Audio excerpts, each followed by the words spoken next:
गुरुर्ब्रह्मा गुरुर्विष्णु गुरुर्देव महेश्वरा गुरुरेकं परब्रह्म तस्मै श्री गुरवे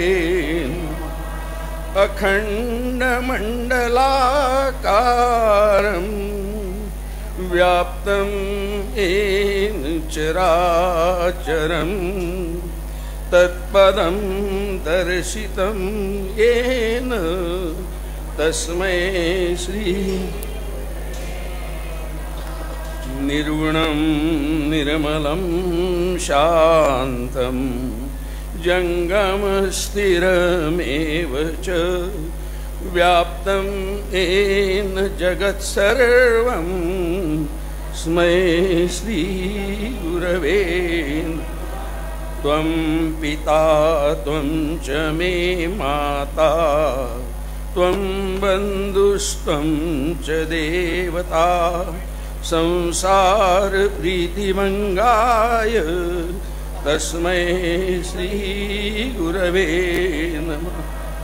यत्सत्येन जगत्सत्यं यत्प्रकाशेन भाति यत् यदानन्देन नन्दन्ति तस्मै यस्मिन् स्थितमिदं सर्वं भाति यत् भानुरूपता यत्प्रीत्या प्रियपुत्रादे तस्मै श्री येन चेतयतोरिदं चित्तं चेतयते नरा जागृत स्वप्न सुषुप्त्यादौ तस्मै श्री गुरवे नमः।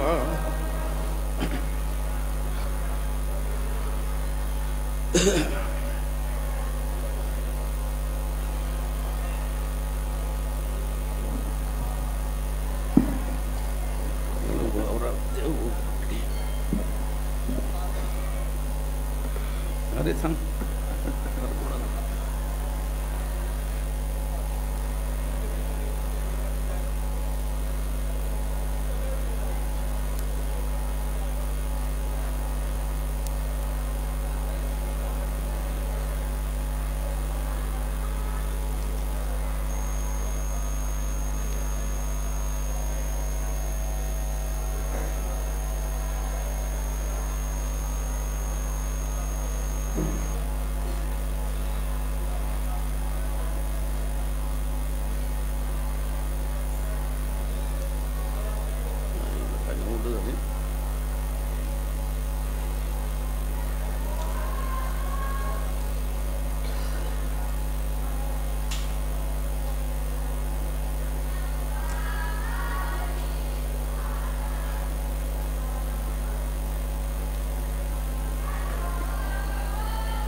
जय जय वो शुद्धे उदारे प्रसिद्धे अनवरत आनंदे वर्षतीये।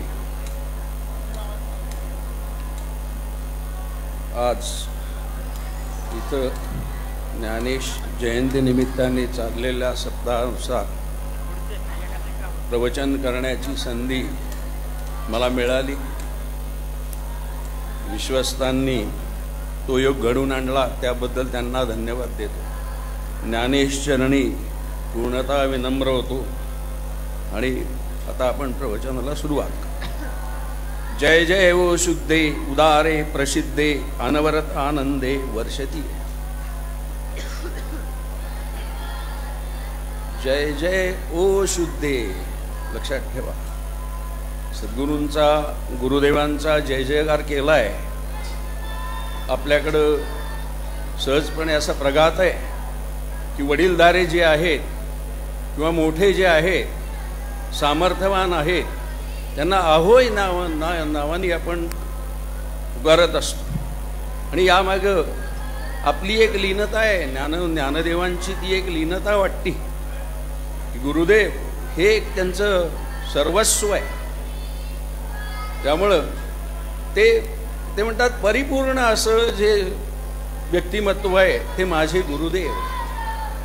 त्यामुळे त्यांना ते ओ ह्या हाताने हाक मारतात. आपल्याला जर काही संकट आलं तर आपण सामर्थ्यवान माणसालाच हाक मारतो, दुबळ्या माणसाला हाक नाही मारत, जेणेकरून आमच्यावर आलेली आपत्ती तो दूर करू शकेल, तो बाजूला सारू शकेल, आम्हाला त्यातनं समाधान मिळणारे असं जो करू शकेल ते जे. तसे सद्गुरू हे सामर्थ्यवान आहेत म्हणून त्यांनी ओ या शब्दाने उद्गारलेलं आहे. मग त्यांचा सद्गुरूंचा जय जयकार असो. आता सद्गुरू कसे आहेत? ज्ञानराज म्हणतात ते परिपूर्ण तत्व आहे, सर्व अंगाने विश्वव्यापक असावं असं ते स्वरूप आहे. आपणची देव होय गुरु. त्याप्रमाणे ईश्वर जो सर्वव्याप्त आहे तसंच सद्गुरूंचं स्वरूप हे सर्वव्याप्त स्वरूप आहे, त्याच्यापेक्षा वेगळं नाही आहे. मग ते कसं आहे? उदार आहे. आता उदार या शब्दाचं सांगताना ते म्हणतात की दान देणारा, दातृत्व ज्याच्याकडं आहे असं ते स्वरूप आहे. मग आता हे दान कसं देतात? दान देणारे असतात, आपण बघतो जरी दिंडी निघाली पंढरीला तरी वाटेत लिहिलेलं असतं अच्छे अन्नदाते, दुपारचे संध्याकाळचे. अहो दातृत्व त्याला म्हणलंय की याचकाला पुन्हा मागायची वेळ आली पाहिजे, ते परिपूर्ण त्याला मिळलं पाहिजे आणि ते सामर्थ्य सद्गुरूंच्याकडे आहे. म्हणून ज्ञानराज त्यांना उदारे म्हणतात. असं उदार आहेत ते की त्यांनी एकदा दान दिलं की आम्ही भवबंधनातून सुटणार आहोत ते दान देतात. विशेष सेवा करून जो कोणी आला असेल त्याला आपलं सर्वस्व देतात. आपल्या पदी बैसविती असं ते आपणासारखे करती तात्काळ. त्यामध्ये जीवांचं संपूर्णतया शरणागत व्हायला पाहिजे, शरणागत वृत्ती तयार व्हायला पाहिजे. आम्हाला तिथं शरण जायचंय. ज्या वेळेला आम्ही अशा ठिकाणी गुरुदेवांच्या ठिकाणी शरण जाऊ त्यावेळेला ते त्यांचंच आपल्यापदी वैसविती, आपल्यासारखं ते करून सोडतात. किंवा म्हणून त्यांचं दातृत्व आहे, याचकाला पुन्हा मागावं लागत नाही. म्हणून सर्वसामान्यात दान देण्याचे प्रकार जे आहेत, अहो गंगा पवित्र पण देती, पण गंगा पण देत नाही. संत माया विच्छेद करतात पण संत पण नाही देत. तसंच दान देणारे बळीराजा आहे, कर्ण आहे, ह्या सगळ्यांचं जरी आपण पाहिलं तरी कुठंतरी त्याच्या मागं काही पाहिजे. हे मी दान करतोय, मला काहीतरी पुण्य मिळावं ही तरी अपेक्षा आहे, माझा नावलौकिक व्हावा, अशा साधारणतः एक समजाने आम्ही दान करत असतो. सद्गुरूंचं दान तसं नाही आहे, कधी लाभाविण प्रीती, तुमच्याकडनं काही अपेक्षा नाही, फक्त तुमचं जे नामारूपाने आम्ही जे आहोत ते सर्व संपवा. ज्याप्रमाणे 7 समुद्राचं पाणी आहे पण तांब्यात आहे, समुद्र नाही आहे. मग समुद्र होण्यासाठी आम्हाला काय करावं लागेल? तो तांब्या वाकडा करून विचवावा लागेल. आम्हाला वाकायचंय, शरण जायचं. मग शरण अशा ठिकाणी जायचंय जिथे परपूर्णता आहे. अहो समुद्रामध्ये तो तांब्या वाकडा केला की आमचं तांब्यातलं पाणी तांब्यावर राहिलेलं नाही आहे, आम्ही समुद्रावर झालो.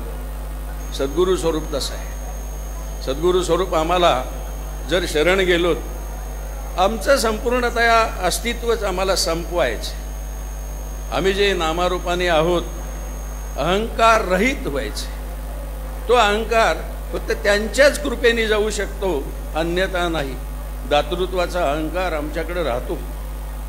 मी हे दान केलं, मी ते केलं आम्ही सांगत असतो, पण ते कुठे सांगत नाहीये आणि सांगणारही नसतं.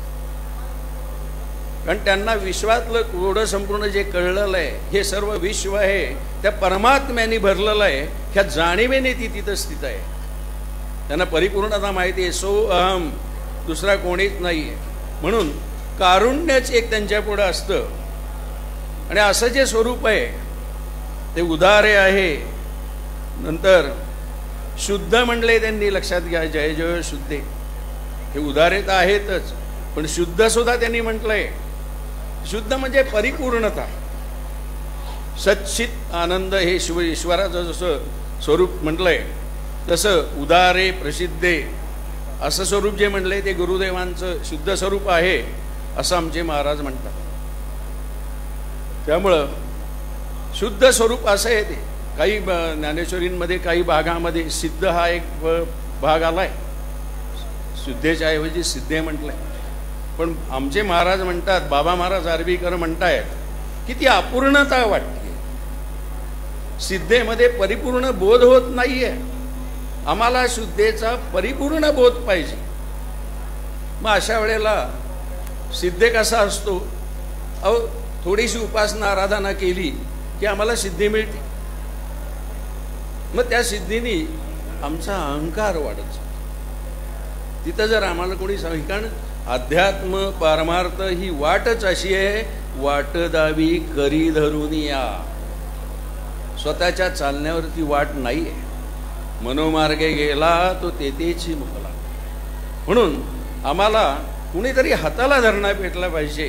तो प्रथमतः अशा हाताला धरणारे जर सामर्थ्यवान भेटले, शुद्ध भेटले, तर ते आम्हाला खऱ्या अर्थानं परिपूर्णतेपर्यंत नेऊ शकतात. त्यामुळं सिद्ध हा जे ते म्हटलं अपूर्ण आहे. सिद्ध शब्द पूर्ण होत नाहीये. सिद्धीमध्ये कसं आहे, त्यांनी म्हटलं एक अहंकार आहे. मी हे केलं, मी ते केलं, एवढी उपासना केली, तेवढी उपासना केली. माझे गुरु माधव स्वामी याच आळंदीमध्ये 56 साली 108 पारायणं इथं बसून आजान वृक्षाखाली बसून केलेली आहेत. ज्ञानदेवांना प्रार्थना केली होती, तुझं समान गुरु भेटू दे. आणि बाबा महाराज आर्वीकरांची भेट इथंच. त्यांना नगरला एका महाराजांनी सांगितलं होतं की जातोयस खरं, पण ते म्हटले मी ज्ञानोबांकडे निघालोय. मी आळंदीत कुठं मठात वगैरे जायला किंवा पाठशाळेत जायला निघालो नाहीये, मला ज्ञानोबांकडे जायचं. मग इथं येऊन पहिली रात्र त्यांनी ओळख नव्हती, त्यामुळं मंदिरात झोपू दिलं नाही. पायरीवर बसून काढली आहे. पायरीला बाहेर जाताना उजव्या हाताला तिथं पायरी होती पूर्वी, ते त्या पायरीवर रात्रभर बसून राहिले. मग दुसऱ्या दिवशी मग चौकशी झाली आणि त्यांना मग आज झोपायला परवानगी दिली. 108 पारायणं त्यांनी इथं पूर्ण केली. ती सुद्धा एक सुंदर कथा आहे. त्यांना पारायण करायची ती 56 साली ज्ञानोबांची पालखी काळजला दत्त मंदिरात उतरती सकाळी 7 वाजता. दर्रगाव मुक्काम असतो आदल्या दिवशी. दुसऱ्या दिवशी 7 वाजता काळज म्हणून गाव आहे, दत्त मंदिर आहे, तिथं पालखी उतरते. तर तिथं उतरल्यानंतर हे सगळे आम्ही त्याच भागात राहत होतो. ते गुरु आहेत, माझे माधवस्वामी गुरु आहेत, ते माझे सख्खे मामा आहेत. त्यामुळं ते आमच्याकडे आलेले होते. माझे वडील ते सगळे सायकलवर तिथे गेले आणि ज्ञानोबांना त्यांनी प्रार्थना केली की मला आळंदीला येऊन पारायण करायची, पुढच्या वेळेला पालखी निघेपर्यंत निम्मी तरी माझी पारायण पूर्ण व्हावीत. आणि खरोखरच बघा, ते सांगतात ज्या वेळेला त्यांचं दुसऱ्या वेळेला गर्दी होती, इथं चौकशी केली. अहो म्हणले आज प्रस्थान आहे पालखीचं, त्यांची 55 पारायणं पूर्ण झाली होती. श्रद्धा निष्ठेने आम्ही जर काही केलं तर त्या उपासनेचं फळ अशा पद्धतीने मिळत असतं. म्हणून आम्हाला ते मिळवायचं आहे. श्रद्धा भाग हा फार महत्वाचा. श्रद्धावान लभते ज्ञान म्हणलंय. त्यामुळे गुरूंचं ज्ञान सुद्धा आम्हाला श्रद्धेने होणार. तर असं हे शुद्ध स्वरूप आहे, ते उदार आहे. मग प्रसिद्ध म्हणलंय त्यांनी. कसं प्रसिद्ध तर आहेतच ते म्हणतायत, कारण ते सर्व व्याप्त आहे. सद्गुरु स्वरूप कुणाला माहिती नाही, कुणाला आकलन नाही, असा जीव नाही, सर्वसंमत आहे. गुरुदेव म्हणलं की आम्ही नकळत हात जोडून कुणीही असो त्याला नमस्कार करतो. आमचं ते एक आदराचं स्थान, किंबहुना आमच्या हृदयस्थ ते आहे. मजर हृदयी सद्गुरु ज्ञानेश्वर म्हणताय की ते माझ्या हृदयस्थ आहे. जीवाजीवांच्या हृदयस्थ असलेलं स्वरूप जे सद्गुरूंचं आहे ते प्रसिद्ध आहे. पण प्रसिद्ध कशामुळे झालं तर उदारेमुळे झाले असं ते म्हणतात, शुद्धेमुळे झालंय असं ते म्हणतात. हे शब्द एकाधिक गुंतवले, फार सुंदर मांडणी केलेली आहे. बाबा महाराज आर्वीकरांनी ते सुद्धा आळंदीमध्ये 55-56 राहिले होते इथंच. 2 वर्ष इथं आळंदीमध्ये राहायला होते. माझ्या गुरूंची भेट त्यांची इथंच भेट झाली नाही, मंदिरातच भेट झाली आहे. त्याच्यानंतर मग त्यांच्याबरोबर गेले. तर त्यावेळेला ते सुद्धा आळंदीतच राहिलेले होते, कारण असं स्वरूप त्यांचंही होतं. त्यामुळे त्यांनी ज्ञानेश्वरीच्या 12व्या अध्यायावर दिव्यामृतधारा म्हणून एक ग्रंथ लिहिलेला आहे. 4 ग्रंथ आहेत मोठेले असे एवढे, आणि 3 खंडामध्ये तो लिहिलेला ग्रंथ आहे. त्यामुळं तोही एक फार प्रसिद्ध आहे. आपल्या इथं असलेले प्रसिद्धी असलेले कबीर महाराजजी, लोंढे महाराज, चैतन्य महाराज, त्यांनी तो ग्रंथ वाचलेला आहे. तसंच ते बऱ्यापैकी त्याचा प्रचार करतात. ते म्हणे मी बऱ्याच जणांना सांगतो मला प्रवचनाला आणि कीर्तनाला अतिशय उपयुक्त ग्रंथ आहे. असं लिखाण आज ज्ञानेश्वरीवर फार क्वचित मिळतंय. एक अद्भुत लिखाण आहे, किंबहुना ज्ञानेशांचा प्रसादच आहे असं त्यांचंही म्हणणं आहे. पंढरपूरचे अध्यक्ष औसेकर महाराज, त्यांची माझी काशीला भेट झाली जेव्हा मी पंढरपूरचा विषय, माचणूरचा विषय काढला बाबा महाराज आर्वीकरांचा, तेव्हा त्यांनी मला लगेच सांगितलं दिव्यामृतधारा त्यांचा ग्रंथ. तो म्हणले अतिशय सुंदर ग्रंथ आहे.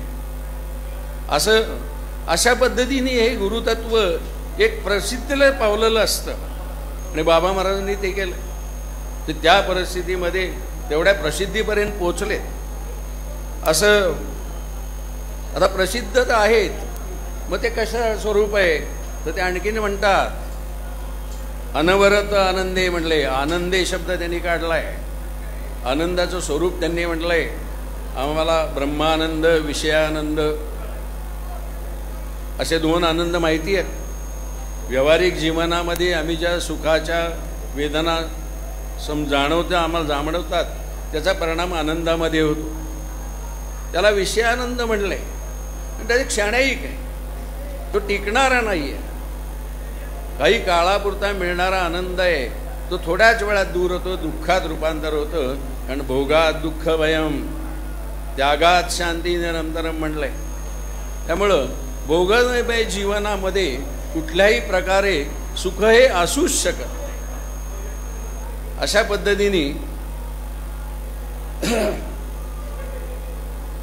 पद्धतीने जर मुख्य सुख पाहिजे असेल तर ईश्वराचं स्वरूप त्यांनी म्हटलंय, गुरुदेवांचं स्वरूप म्हटलंय सच्चित आनंद असं ते स्वरूप आहे.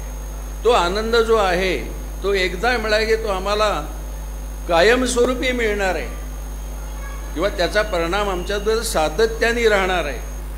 म्हणून त्या आनंदाला त्यांनी अनवरत शब्द लावलाय. सातत्याने पडणार कृपा वर्षाव, एक आनंदाचा कृपा वर्षाव सातत्याने ते करत असतात. असं करणारे कोण आहेत? ज्ञानेश्वर म्हणतात ते गुरुदेव. गुरुदेवांचं स्वरूप तसं आहे, आणि आम्हाला खऱ्या अर्थानं तेच आज पाहायचंय. मग ते पाहायचंय कसं? भावबळे आकळे एरवी नाकळे. कुठंतरी श्रद्धाशील राहिलं पाहिजे. भावानी श्रद्धेने आम्ही कुठंतरी विनम्रपणे शरण गेलो पाहिजे. ते तर सेवा हा दारवंठा. आम्हालाही त्यांची सेवा करायला पाहिजे निरपेक्ष भावानी सुद्धा, तर वास्तव आमचं चांगलं राहील. काही अपेक्षांनी आम्ही जर ती सेवा करायला लागलो तर ते सेवेपुरतं, सेवेच्या फळापुरतंच ते मर्यादित राहील. पण कुठलीही अपेक्षा न करता आत्मकल्याणाचा जर आम्ही विचार केला, आत्मज्ञान होण्याचा विचार केला, ह्या भवबंधनातून सुटण्याचा विचार केला, आणि तर मग आम्ही अशी सेवा करत राहिलो. ती सेवा सुद्धा त्यांनी म्हटलंय स्वामीच्या मनोभावा न चुकीचे हेची परमसेवा. ती सेवा सुद्धा अशी आहे, अहो त्यांच्या मनात काय आले ते कळलं पाहिजे. मग आम्हाला हे करण्यासाठी त्यांच्याशी सातत्याने अनुसंधान साधतात.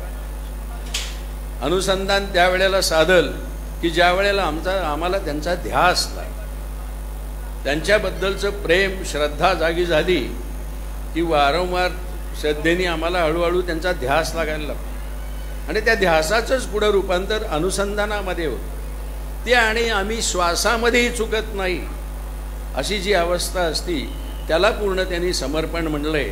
संपूर्णतया जो शरण गेला त्याला मात्र ते सद्गुरू स्वरूप समजतं, किंबहुना तेच त्याच्यावर खऱ्या अर्थानं कृपा करतात. जी कृपा परिपूर्णतया असते म्हणजे आपल्यासारखंच करतात. अशासाठी सातत्यासाठी त्यांनी अनवरत शब्द वापरलाय. आम्हाला हा शब्द फार समजून घ्यायचा आहे.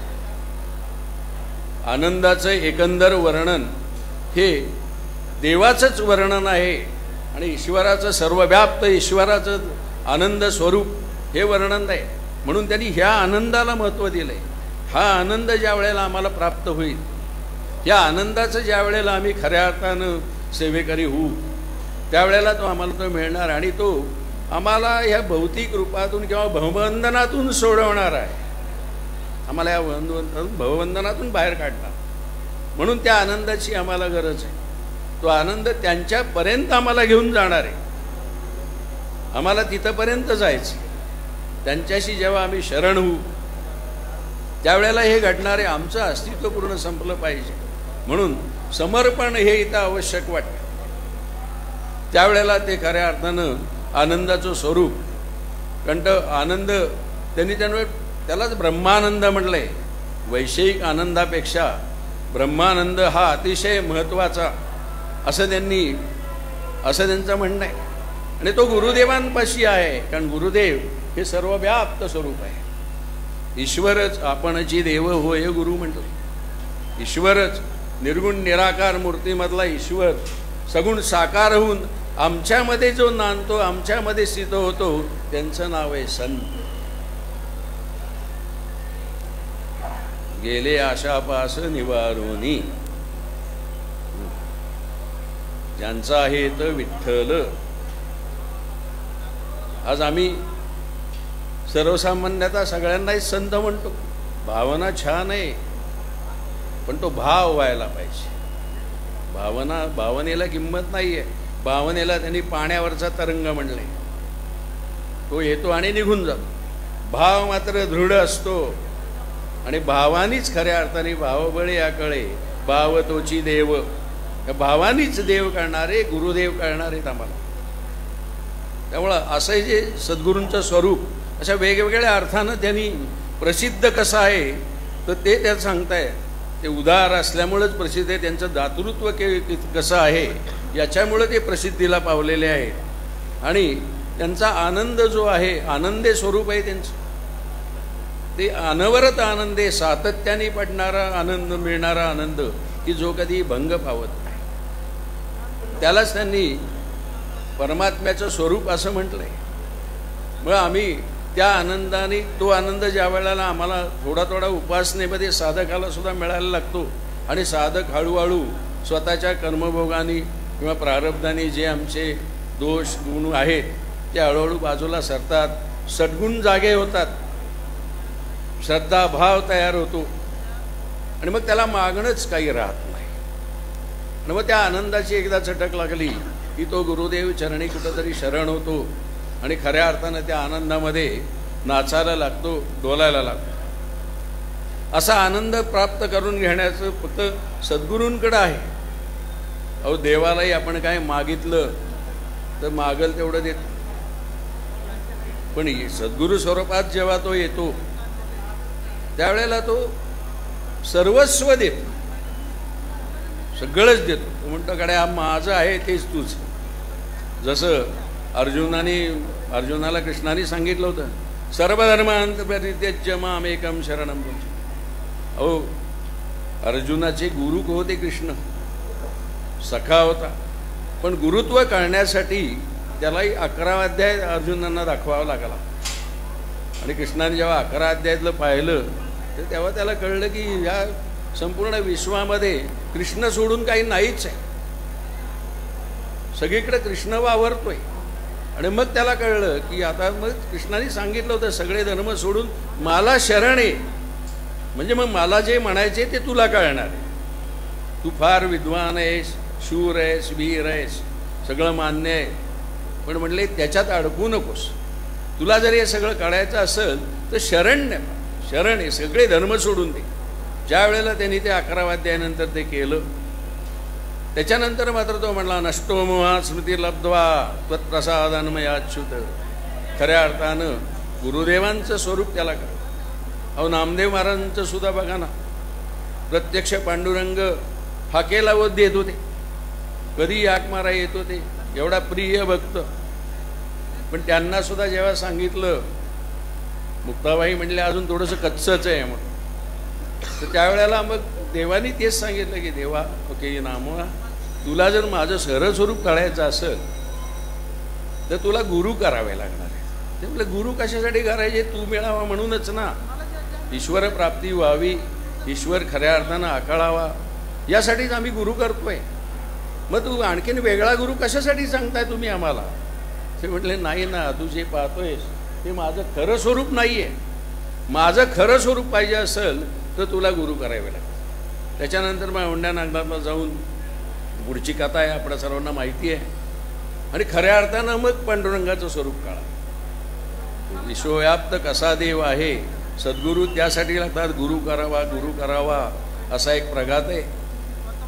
आणि आम्ही सर्वसामान्य सुद्धा म्हणत होतो, म्हणतात बरेच जण, मलाही म्हणतात की अप्पा गुरु करावा लागतो. अरे गुरु करावा लागतो ना, गुरु पैसा भेटेल म्हणलंय त्यांनी. कर्मसाम्य दशा आली या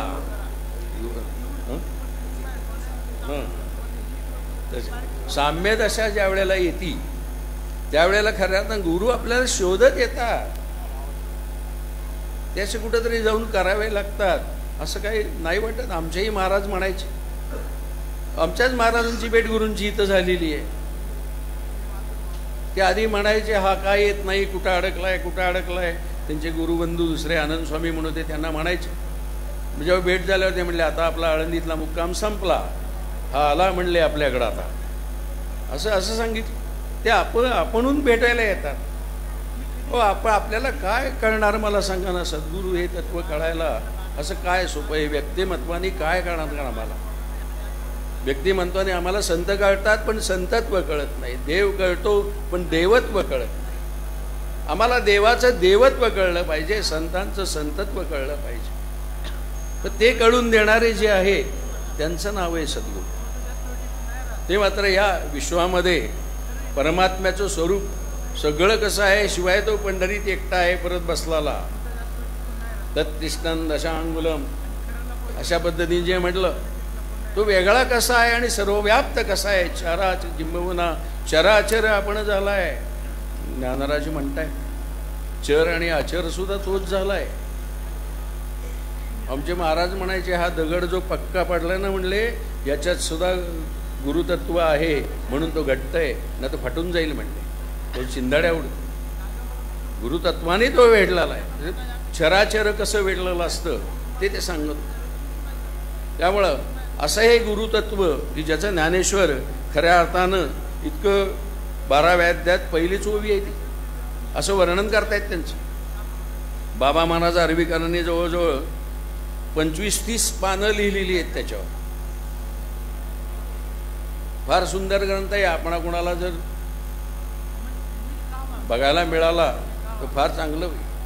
मी आता आळंदीमध्ये सुद्धा इथं सुद्धा यांच्या ग्रंथालयामध्ये बाबांच्या अरविकर महाराजांची सगळी ग्रंथसंपदा ठेवणार आहे.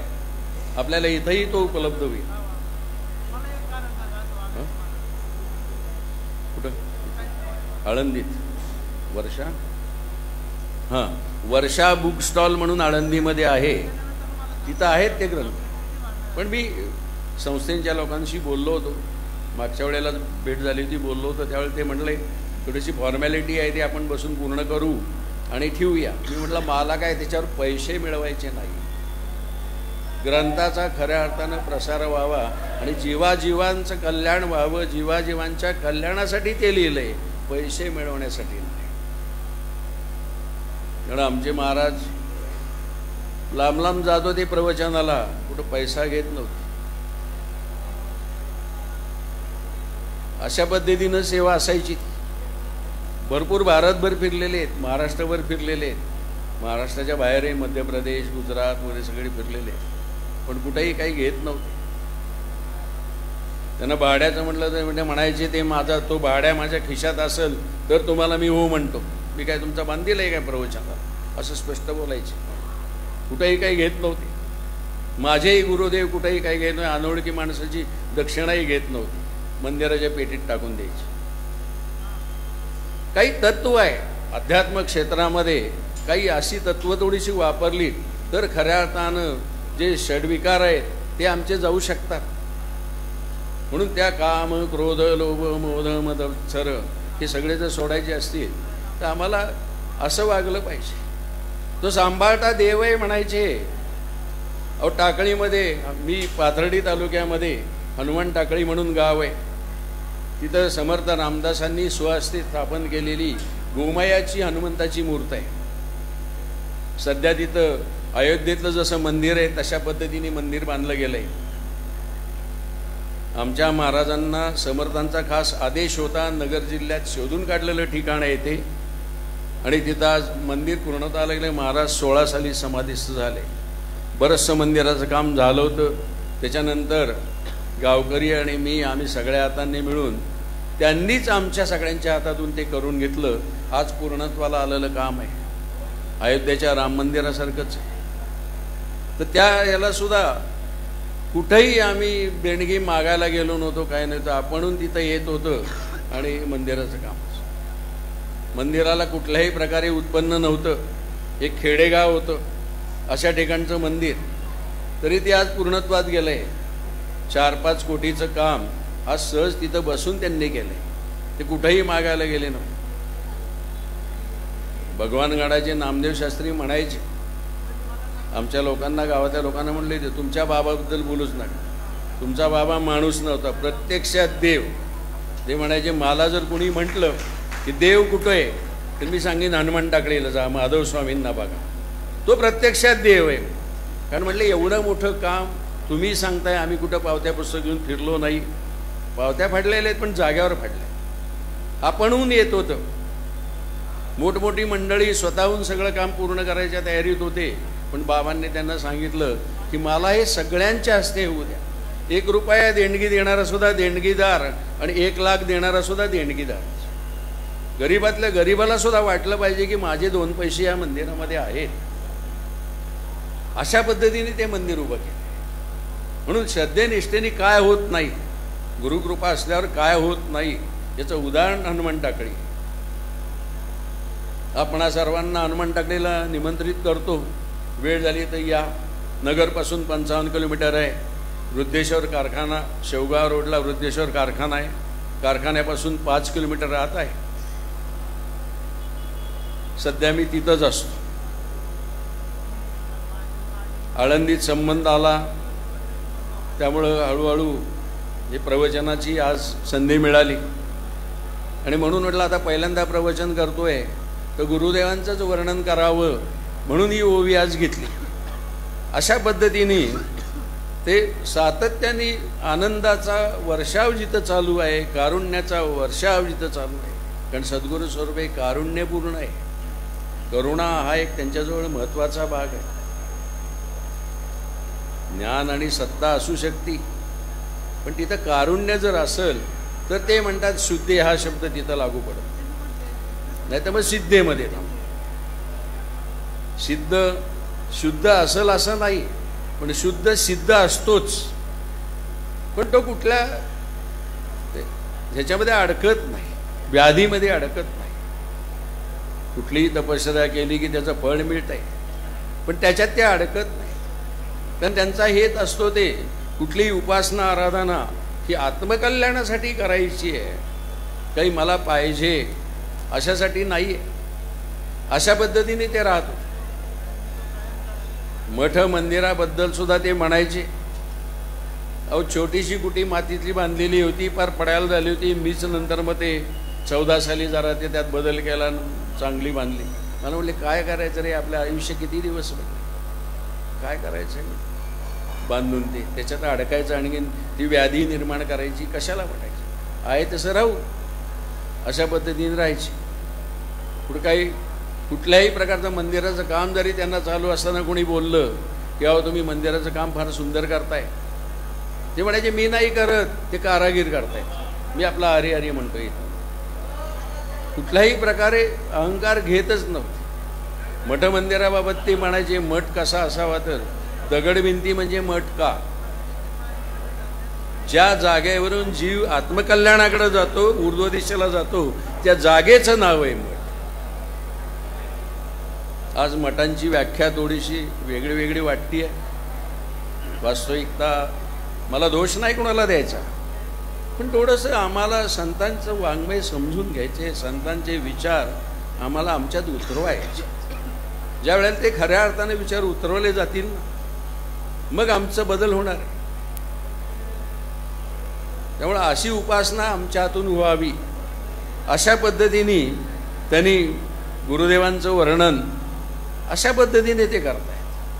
ज्ञानराजन ज्ञानेश्वरीमध्ये मी मध्ये बसलो होतो, आम्ही सगळे अध्यक्ष वगैरे होते, ट्रस्टी होते, काय तेव्हा आमचा विषय झाला होता. म्हटलं ज्ञानेश्वरीमध्ये दैवत काय आहे. मी आपला सहजपणे विचार, पहिल्या अध्यायापासून बघा 18व्या अध्यायापर्यंत गुरुदेवता हेच दैवत आहे त्यांचं, सद्गुरू हेच दैवत. निवृत्तीनाथ व्यक्तित्वाने तुमचे गुरु असले तरी ते थोरले भाऊ जरी असले, थोरल्या भावाला शास्त्रांनी सुद्धा गुरु म्हटले, पण ते व्यक्तित्वाने विचार करायला तयार नाही. ते सर्वव्याप्त स्वरूप आहे, ते ईश्वरीय स्वरूप आहे, ते आत्मदेव आहे. ही त्यांची श्रद्धा होती, ही त्यांची जाण होती. आम्हाला हळूहळू आमच्या खऱ्या अर्थानं आम्हाला आत्मकल्याणाकडे जायचं असेल तर आम्हाला या विचारांनी चालावं लागेल. थोडंसं ते समजून घ्यायला, त्याचाच विचार करून खऱ्या अर्थानं गुरूंचं स्वरूप आम्हाला जर समजलं तर खऱ्या अर्थानं आमचं जीवन धन्य होणार. आम्हाला ते साधायचं, त्यासाठी आम्हाला उपासना आराधना करायची, तिची श्रद्धाभावानं करतोय. कुठलं मागणं नको, कुठली उपाधी मागं लावून घेऊ नये. महाराजांचा आम्ही सांगतो 108 पारायण केलं, ते सांगत नव्हते. 108 पारायण करताना त्यांच्या इथं फार चांगले चांगले अनुभव आहेत. त्यांनी सांगितले गुरुभेट मुळात इथं झाली. नंतर ज्ञानराजांचं का ते ज्ञान समाधीपाशी त्या दिवशी म्हटले, माऊली म्हणले तुम्ही केवढे मोठे आहात. माझ्यासारख्या एका पामराने तुमच्यापाशी प्रार्थना केली होती, पुढच्या वेळे पालखी निघेलपर्यंत माझी निम्मी पारायणं व्हावीत. 108 मधले 55 पारायणं आदल्या दिवशी पूर्ण झाली होती. अजून काय करायचं. मी त्यांना म्हणलं तुम्ही त्यावेळेला म्हणलं असतात 108 पूर्ण व्हायचं, झाली असते म्हणले 108 पूर्ण. ती पारायण करत असतानाच त्यांचं इथलं अजून एक उदाहरण आहे. पारायण करत असताना 80 पारायण त्यांची पूर्ण झाली होती आणि नगरवरनं निरोप आला, आई सिरियस. एका महाराजांनी निरोप आणला होता, परिचयाचे होते. त्यांच्या बंधूंनी तिथनं निरोप दिला होता की सांगा आता आई आजारी आहे, शेवटच्या स्टेजला आहे, आता पारायण करतोस इथं येऊन जा आधी. म्हणून त्यांनीच महाराजांनी सुद्धा सांगितलं त्यांना पारायण परत येऊन करता येतील, आई मिळणार नाही. यांना धर्मसंकट पडलं, आता काय करावं. आई का पारायण, पारायण राहिलीत 28. तोपर्यंत बाबा महाराज आर्वीकरांची भेट झालेली होती. मग त्यांच्याकडे गेले आणि त्यांच्यापुढे ही व्यथा मांडली की बाबा मला असा प्रश्न पडला. म्हटलं काय हो. म्हटलं माझी आई सिरियस आहे, माझी पारायण तर मी ते 108 पारायण केल्याशिवाय हलायचं नाही, हा माझं ध्येय आहे. पण आता 28 पारायण, किती पारायण राहिले. म्हटले 28 राहिले. तर म्हटलं तुम्ही किती दिवसात करता. तर बाबांनी त्यावेळेला सांगितलं नंतर त्यांची 80 पारायणं झाली, त्याच वेळेला ज्ञानेश्वरी पाठ झाली होती. 1.5 दिवसात त्यांचं पारायण होत होतं.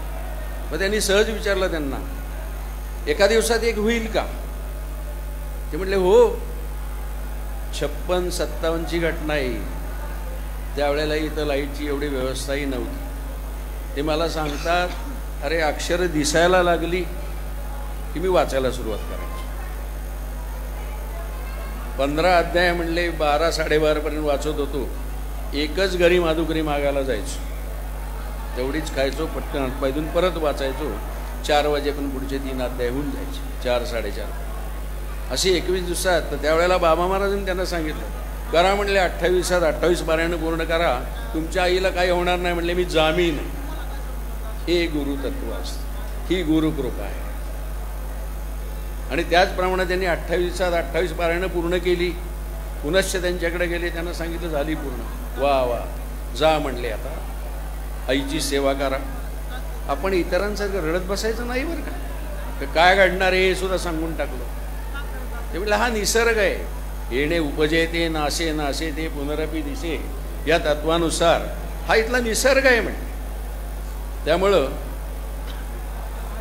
नंतर आपलं बघा म्हणले, इथं कुणीच कोणाचं नाही आहे. उद्धरेद आत्मनात्मानम गीता सांगतीये, जीवा जीवांना उद्धार आपला करायचा आहे. आम्ही मात्र मोठ्या अहंकाराने सांगत असतो, अहो काय ती माझी बायको आहे, ती 4 मुलं आहे, मी सांभाळतोय त्यांना. अहो तुकारामांचं जीवन बघा. व्यावहारिकदृष्ट्या त्यांना काय म्हणाला हा प्रश्न आहे, पण त्यांना माहिती होतं जो मला सांभाळतोय तोच माझ्या बायका मुलांना सांभाळतोय, आणि ते सुद्धा त्यांच्या कर्म प्रारब्धानुसार सांभाळ. आपण एवढे जण आहोत, प्रत्येकाचं कर्म प्रारब्ध वेगळं वेगळं आहे. त्याप्रमाणे आपण नांदतोय राहतोय. गुणकर्म विभाग अशा म्हणले त्यांनी की ज्याला आपण प्रारब्ध म्हणतो. त्यानुसार आम्ही आता वावरत आहोत, जगत आहोत. त्यामुळे त्यांचाही तसेच तोच सांभाळतोय, खायला तोच देतोय. मग आम्ही आमचा अहंकार हा का घ्या. कोरोनामध्ये कुठे गेलो हो, सगळं माझं कर्तृत्व मी सांभाळतोय.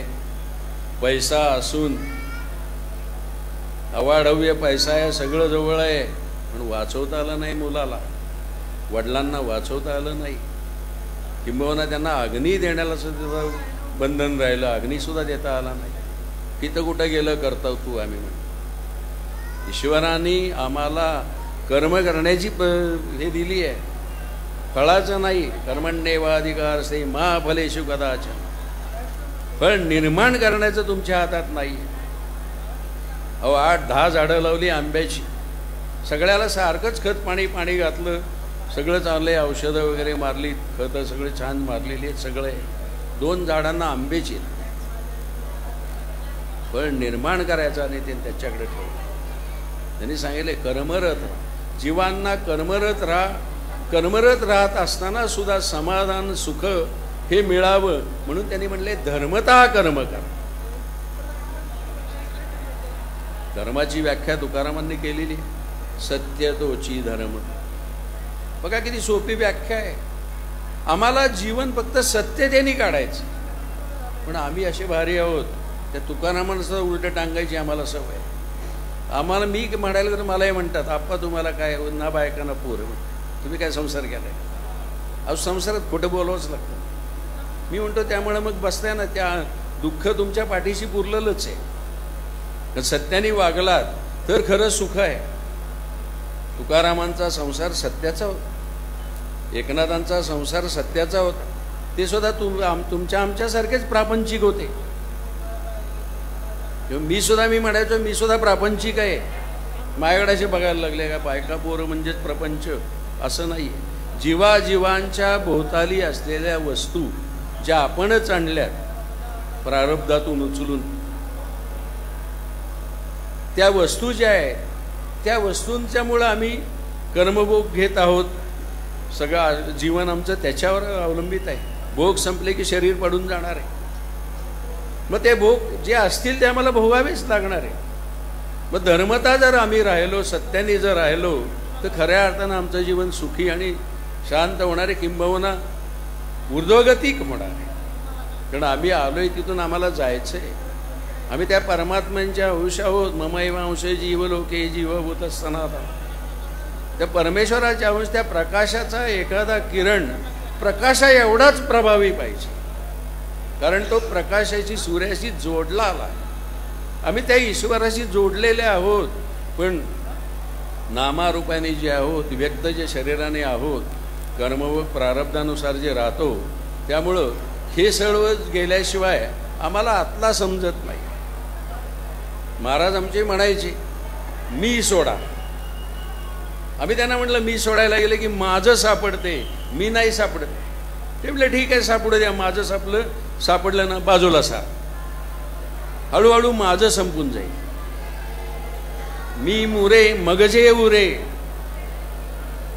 मग तो मी जेव्हा आत्मतत्वाशी निगडीत होतोय, आम्ही बाहेरच्या याला विसरतोय पूर्ण, तेव्हा जो आमच्या आत्मस्वरूप बसलेला आहे, आत्मदेव जो आहे, ज्याला आम्ही चित्सत अशा पद्धतीने म्हणतो, चैतन्य म्हणतो, प्राण म्हणतो, ब्रह्म म्हणतो, ते आमच्या शरीरामध्ये आहे आणि तो ईश्वराचा अंश आहे.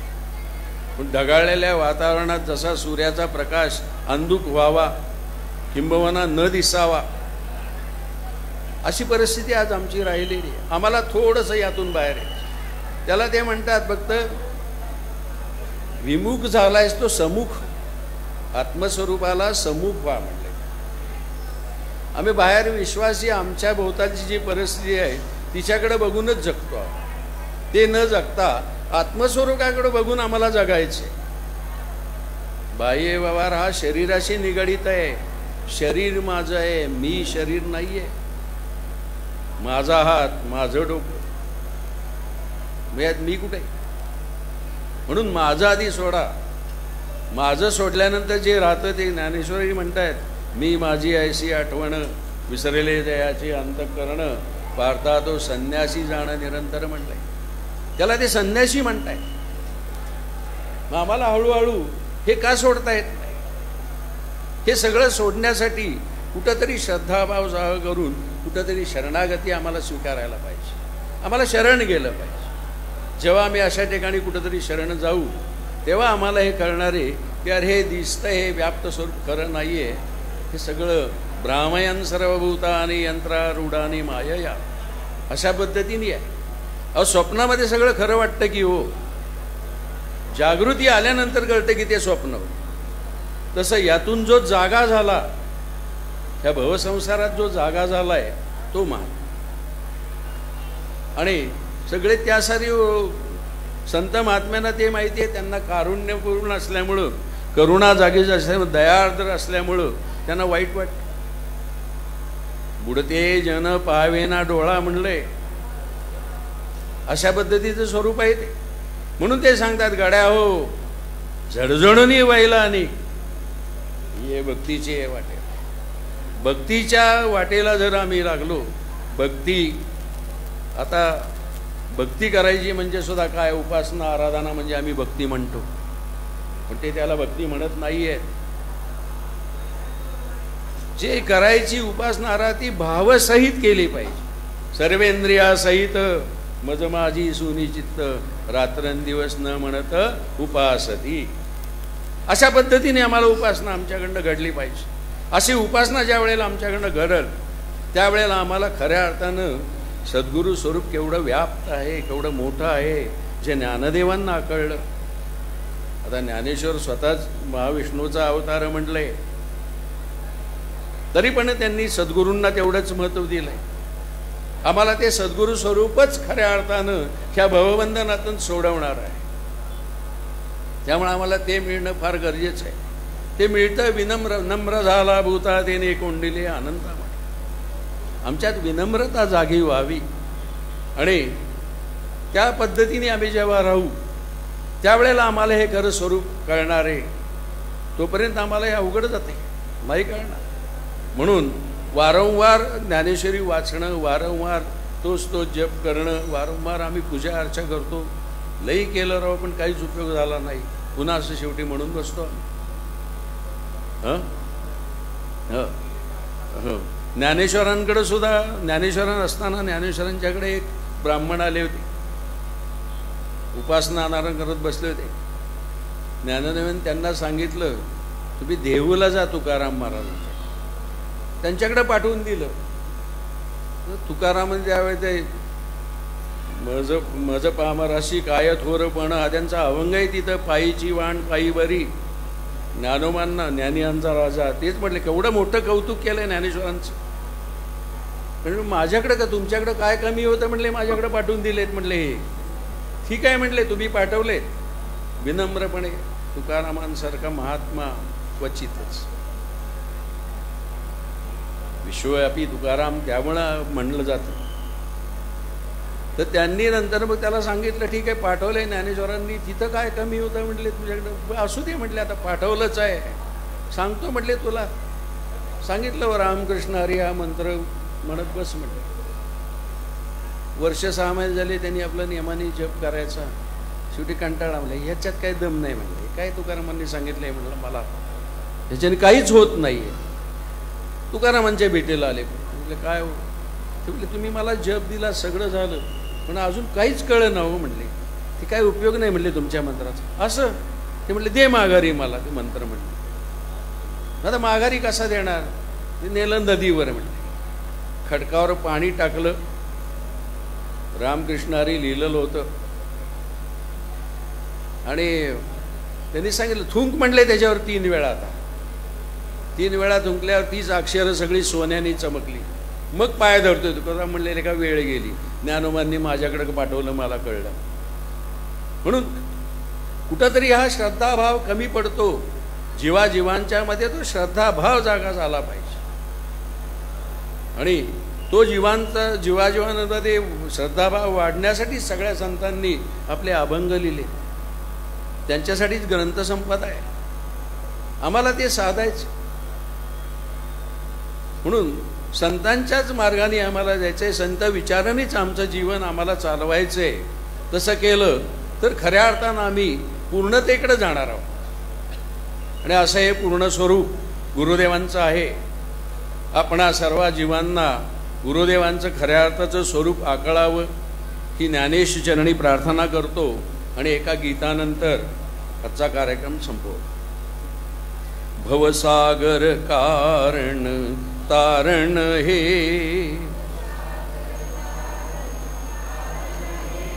रविनंदन बंधन खंडन हे, शरणागत किंकर गीत म्हणे,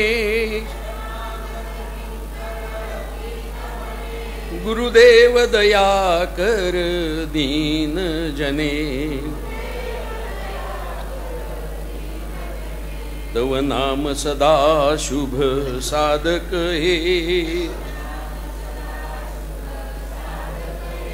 पतिताधम मानव पावक हे,